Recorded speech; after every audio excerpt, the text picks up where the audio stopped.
Iron Talk is brought to you by Case IH. What are farmers doing to feed the planet?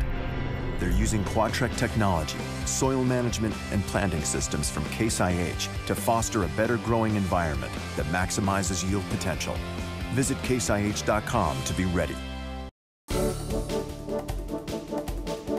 If you do things right in the spring, you only get one chance to plant your crop. We'll talk about how to make that a success in today's Iron Talk. It's important to make use of all your time in the winter. I know it seems like winter is getting kind of long this year, but believe me, there's only a few days until planting time next spring. When you count up the days on the calendar, spring starts to seem pretty close. So when you're going through your planter this winter, one of the things that you want to check is your seed meters. Now there are many different types of planters out there, and there are lots of different parts to look at on one style of planter versus another. But let's talk about your typical brush meter. If you've got a brush meter for planting your seed, you need to check those brushes for wear in the winter. So oftentimes we'll take the plates off those meters to make sure there's no pressure against the brushes, but eventually you have to look at the seed brushes there to make sure they aren't matted down, bent over, or really just severely worn. If they don't look perfect, first try washing them with warm soapy water. A lot of times that'll get off some buildup of seed treatment or talc, and then you can go ahead, if they look good,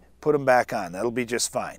However, if even washing them doesn't seem to improve things, replace the brushes. It's not that much money for all the acres that you're going to plant. The other thing is look at the plates themselves. If the grooves that the plates have in them to hold seed are worn, they're not going to be nearly as effective next spring. So if you need to replace some seed plates, do it. It's not that much expense for the importance of getting that planter to work correctly. So this winter, make sure planting season goes very smoothly for you and you do an accurate job putting your seed in the ground. Check those seed meters out now while you have some time. That's all for today's Iron Talk, and now back to the show.